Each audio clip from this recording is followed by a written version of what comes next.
Compliance, the final frontier. Tom Fox is the voyager of trekking through compliance. His mission? To explore the original series and seek out and share what it can teach you about compliance. Here's your host, Tom Fox. Hello everyone, this is Tom Fox. I would like to welcome you to a special encore series of Trekking Through Compliance. This series will focus on the 2020 television show Picard. In this series, I'm joined by Megan Dougherty. Megan is co-founder and partner at One Stone Creative, a podcast production firm. Megan is a Star Trek aficionado, although a Voyager Star Trek aficionado. And as all of you listeners know, I'm an original series aficionado. Nevertheless, we both love Jean-Luc Picard, and we are going to explore the lessons learned and the shows and our love for Star Trek in the context of Picard. So sit back and enjoy this special presentation from Trekking Through Compliance. Hello everyone, Tom Fox and Megan Dougherty back for Picard episode 10 in Arcadia Ego-Part 2. Megan, we are at the end of the first season of Star Trek Picard, so shall we just jump into it? Let's just jump into it. After a moment of just being sad that it's over. I'm so sad that it's over. But it lives in our heart. It will live in our hearts and on crave.ca. So in this episode, Dougherty uses subterfuge to free Picard, who was under house arrest. Narek allies with Rios and Raffi to destroy the beacon calling super synths to the planet Copulus. They head into the settlement while Picard and Dougherty go off into the now empty La Serena to take off and hold off, rather, the Romulan fleet and hopefully wait for the Star Trek fleet. On the artifact, i.e. the Borg cube, 7 of 9 finds Narissa trying to activate weapons on the cube and kills her after a fight, and also kills her because she killed Hugh. Elnor, Rios, Raffi, and now Narek go directly into the settlement to try to destroy the beacon. Picard and Dougherty fly up to meet the Romulan fleet and perform an incredible variation of the Picard maneuver. General O gives one of the great orders of all time to, quote, sterilize the entire planet, end quote. But Picard and the Orchids, Megan's Orchids, appear again and distract her long enough for Riker and the fleet to arrive and save the day. Picard's terminal condition arrives and he dies, saving the planet. He meets Data, who asks him to help him die. Picard, resurrected as a synth, obliges, and in the final scene, the crew of the La Serena flies off for new adventures. I said episode 9 was awesome. Well, this was double awesome. It really was. So what did you think, Mike? There was so much in it. There was so much. So where do you want to start? Just with one point, and this is kind of from mid in the episode, so we'll probably get back to it again later, but how many planetary sterilization patterns do you think the Romulans have? Because she ordered number 5. And that just really jumped out to me as, wow, these people are prepared. You know, I would have thought that was a Klingon move, but apparently the Romulans had sterilization patterns in place as well. Yes, I thought that was somewhat chilling, actually. But yeah, so I guess what was your biggest impression? So this was just a complete roller coaster of a episode. We had the final scene between Narissa and Narek. I was interested in Narek's final words to his sister, which were essentially, "I'm not the screw up the family thought I was." And I have some appreciation of that.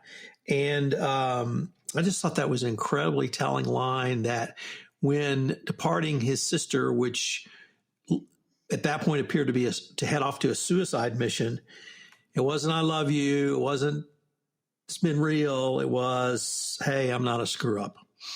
And that's how he wanted her to remember him. And so I thought that was a really interesting, how he persuaded, Narek, Elnor, who was following him, Rios and Girardi, Raffi rather, to ally with him. I was a little, I thought that was not fully explored, except the campfire scene was just awesome. That's actually out of a TOS movie, so I particularly like that. But and the story of Gambadon, so I found that incredibly interesting as well. Up to that point, what did you see in the episode? Mm-hmm. Well, I liked the way Narek sort of got on board with Rios and Raffi, like the throwing rocks and then the little conversation about I have the grenades, but I'm throwing rocks. Come on, like I thought it was rather lighthearted considering like the apocalypse they're trying to prevent. And I did think it was sensible that they ended up working together, just in like an enemy of my enemy is my friend kind of deal. If the world is actually going to end, you really don't have time to worry about how much of a jerk you were to your ex-girlfriend. So it's just I thought that was really interesting, and I did like the telling of the story because it was a really good like apocalypse story, like from the deep recesses of myth. Like it really had that Ragnarok feel, that Revelations feel. Right. So that was, I thought, really, really well communicated. It was very well done. There was a couple of scenes on the La Serena. The first one was where they repaired, I guess is the right word, the interface mix. And they did that with a special tool that they were given by the Sense, and I think it was called the Fix-It tool. Mm-hmm. That's the great thing about Star Trek is when they need to make up something, they just make it up. It reminded me of Q because I hated Q for the longest time because I thought it was unfair to have an all-powerful being who could do anything he wanted at any time. And somebody said to me, why not? So why not have a Fix-It tool? You just think it and it happens. I don't know if you've ever seen The Music Man, but Professor Harold Hill taught music with the think method. And the think method was you think it and you do it. So, there is some basis in musical theater for a fix-it tool that you think. I'm looking forward to, after everything is said and done and the fix-it tool starts to become widely available and the red tape and bureaucratic legislation that's going to be involved around the use of the fix-it tool, I think is going to be amazing. As a lawyer, I appreciate that. I would read that fan-created guidebook. The scene, let's leave the scene where they arrive in the settlement and go to kind of Picard, Girardi. So Girardi cuts the eyeball of the dead synth out and uses that to open the door, break Picard out. Anything about those scenes was anything revelatory for you? A little bit about Agnes kind of becoming the synth's mother and being willing to sacrifice her life. That all seemed a little bit weird to me. So I wasn't particularly surprised when she tried to rescue Picard and got him out of there.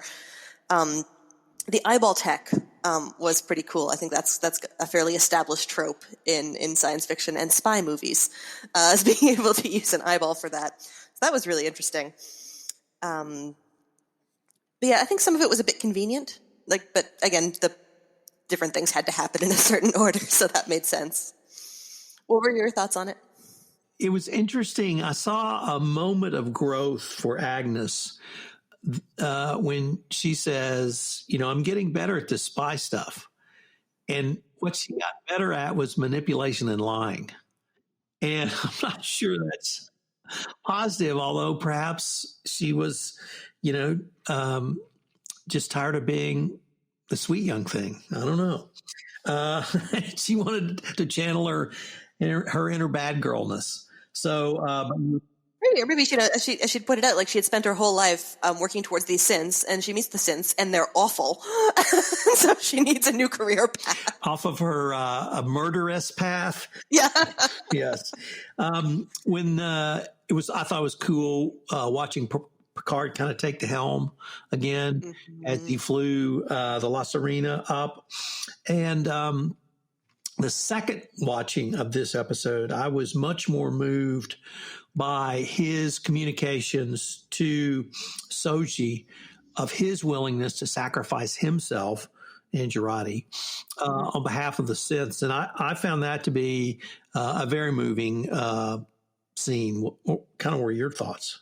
It made a lot of sense because he really felt an obligation, both, I think, to Soji because he hadn't been able to save Daj, and also to kind of this new race of people that he wants to be able to help because he failed so hard with the Romulans. Not because of his own fault, really, but he wasn't able to save anyone or save as many people as he wanted to during the kind of sun explosion.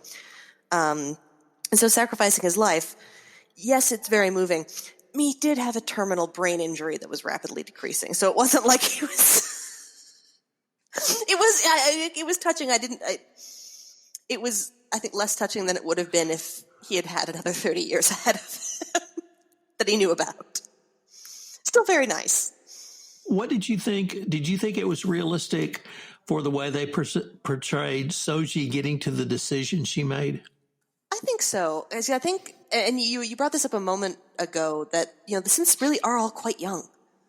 They may be incredibly sophisticated, but they're not super emotionally mature, just from lack of length of time existing.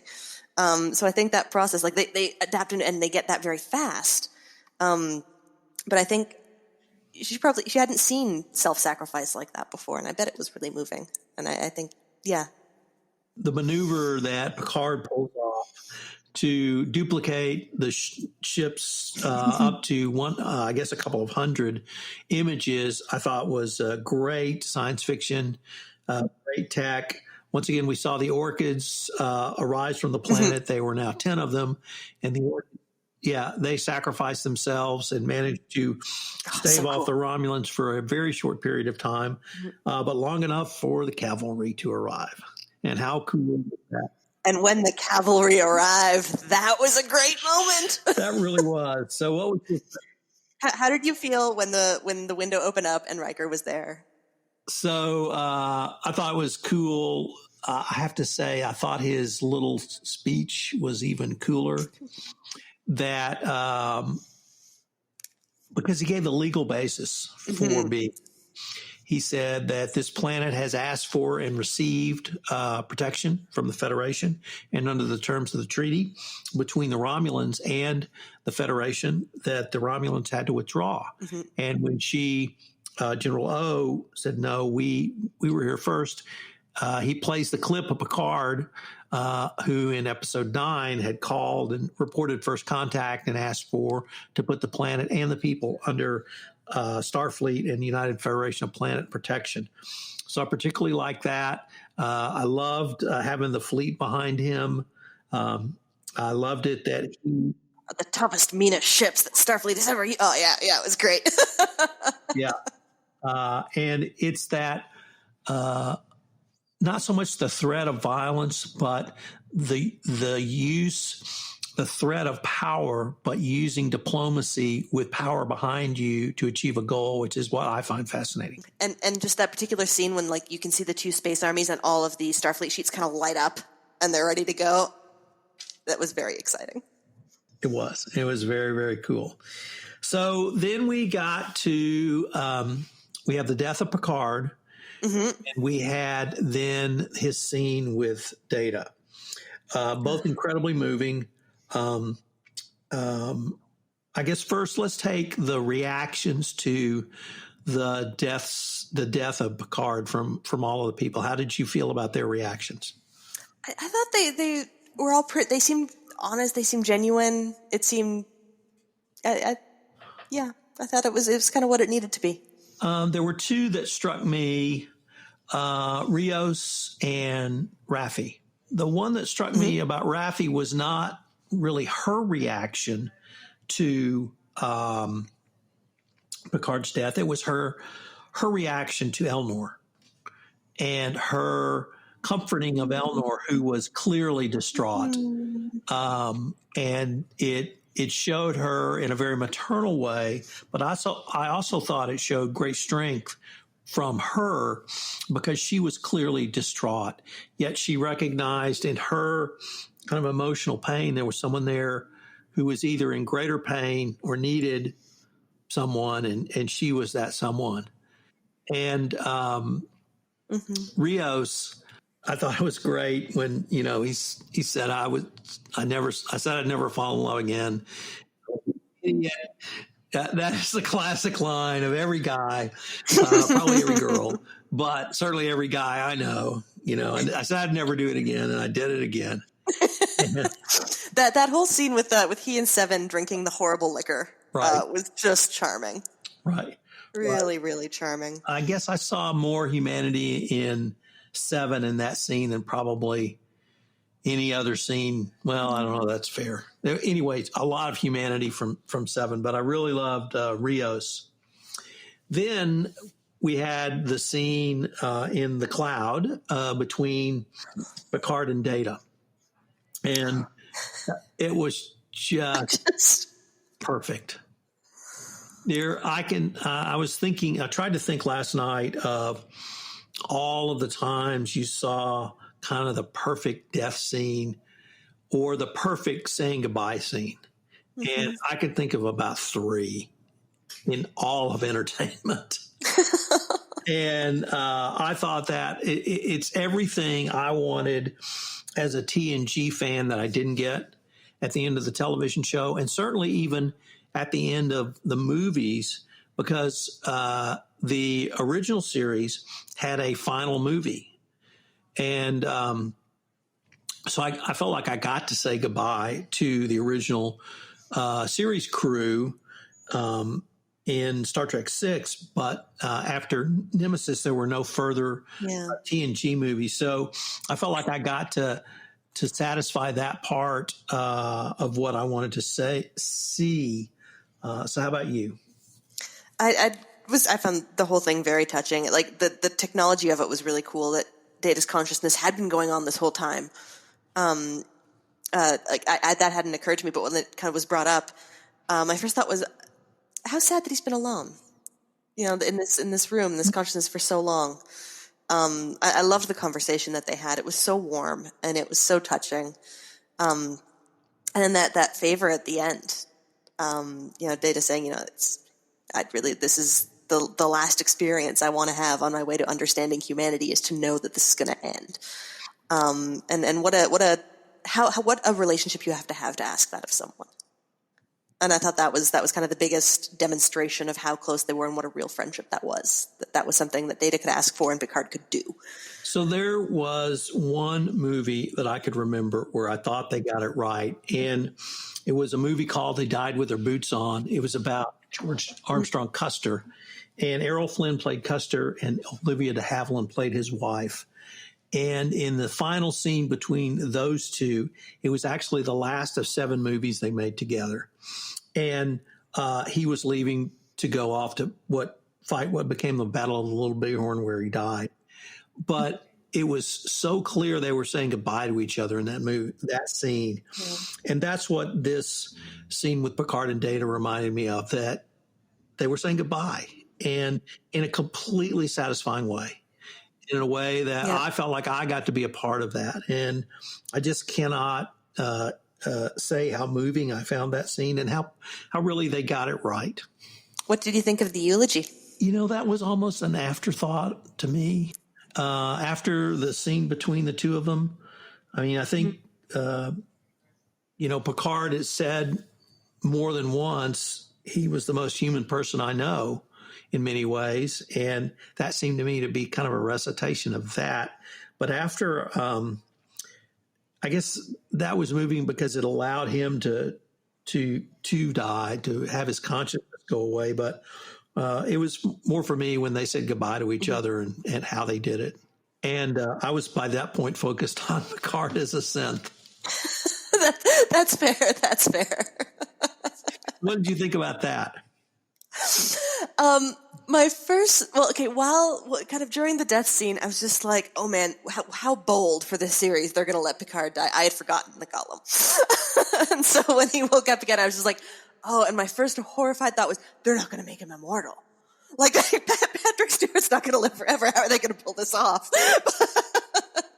I liked it. I thought it was really cool that Alton Soong kind of donated the body. That was a really nice, touching thing. I loved the conversation around the limits they put on it. But I thought that was great. Yeah. No, I was really glad that they kind of brought him back, because it is a brave move for a series, especially one that has a history of continuing for season after season to kill off a main character. But yeah, it was an elegant way to bring him back. So the final scene of the television show that we are reviewing was the crew going off, and we had kind of some interesting pairings. We had Rios and Dougherty, who we knew about, but we had Seven of Nine and Rafi, who I had no, Which I am extremely here for. well, I had no inkling of that. Did you have any inkling that might occur? None whatsoever. Okay, but I'm going to give that a pass on the basis of lesbian culture. Is that a fair? Did you feel it was fair for them to lay that on us on that scene, almost the next to last scene? I felt like it was more of a promise of things to come, okay, than anything that would have come before. So I wasn't, mad that there'd been no build up to that. I can see based on their characters, yeah, I can see it. But yeah, I feel like it was kind of a hint for what's happening next more than a conclusion to something that had already happened. Did you find, I think it was Rafi who made the first gesture by putting her fingers in Seven of Nine's hands, but even if she wasn't the first, did you find her actions with Seven of Nine inconsistent with her love for Picard? Not at all. Not at all. Because again, because I remember I didn't really see the Rafi Picard thing as in any way romantic. Okay. So that hadn't really been in my head to mess it up. And I mean, Seven and Rafi, come on. I would overlook so many plot holes for that. Like a spin-off with them, like crime fighting throughout the galaxy. Sign me up. Take my money. I'll crowdfund it. I did think it was sweet they were doing it over a game of, I can't remember the name, but the game where you move the little sticks around, the Vulcan game to make the sphere. Right. Which Seven has always played a lot. So, yeah, I thought that was a nice little, yeah, I find it exciting. Well, I wanted to ask you about that. So what were some of the cookie highlights for you? The big one was during the eulogy of Data for me when they were quoting that line from The Tempest, Prospero's line, which I think Data had played Prospero in an episode of TNG. So that was, yes. I thought, but the line itself about, what makes a human, that I think for me got me as much as the actual goodbye was the appropriateness of that as the eulogy. So I had that one as well. I had a couple of others. One from TNG, which was when after Picard died and he was talking to Data, and Data said that the Soongs are, quote, an acquired taste, end quote. And that was something we'd heard several times in TNG. Mm-hmm. There were a couple of TOS references. The sterilize the planet, sterilization order pattern number number 5. But the word sterilize, that was actually from a TOS episode called The Changeling, where an alien had fused with a Earth probe, mm-hmm. and the probe's mission became to sterilize. For those listening to this podcast who may be Doctor Who fans, someone referenced it sounded like a slightly confused Dalek. Sterilize. So if you want to have your cross-cultural references, and then so much the fireside chat that came from a TOS movie number 5. Where Bones, McCoy, and Spock sang "Row, row, row your boat," or they taught Spock how to do it. But it was also a discussion of Vulcan prehistory, and we've seen that literally over every series, Star Trek series, in every movie. But it's firmly now in Star Trek myth or lore rather, that the Vulcans and the Romulans have joint ancestors. They came from the same planet. Romulans left, and what Narek posed was that the people who populated the planet of Vulcan came from somewhere else. And so that was the first time we had heard that. And that ties into an episode I referenced in episode 9, Return to Tomorrow, where once again, Sargon, kind of the lead guy or lead brain who's left, he says that our children populated the universe. So perhaps that was populated that way. But that's the first time we'd heard about the people who populated the planet of Vulcan may have come from somewhere else. So I was particularly intrigued by those two TOS cookies. Oh, those are both really good ones. And you're right, the line from The Tempest. And I guess my last one, I'm not sure it was a cookie, but Blue Sky, as I recall. Data sang that at the wedding. And here, as actually, I found out that the actress who played Soji, she sang it. Mm-hmm. So, yeah, I had heard that as well, and it was also the song they played at the very beginning during Picard's dream. So it was. I love when things are wrapped up in a neat little bow. So I can just not give a higher recommendation for this episode. It was just a complete roller coaster of action, of emotions, of plot twists, of turns. They packed as much into a 1-hour show as I think you can. Yeah, I'd agree. And it was a really satisfying conclusion to the series. As a 10-episode arc, I think it was, we'll do our reflections, I think, in our next episode. But as an episode, it was really satisfying. So Megan's right. Unfortunately, we are at the end of our time, but we are going to be back for one wrap-up episode. Who knows how long it will take. We're probably each going to have to watch the entire series again. So I like that. I have an assignment. Now I have to tell my wife I have to do it. We're under quarantine. Okay. What else are we going to do with our time? Straight through. Okay, Megan. Well, until our wrap-up episode. Absolutely. Talk to you then, Tom. Bye-bye. If you enjoyed this episode of Trekking Through Compliance, you can help it grow by sharing it with the biggest Trek fan you know.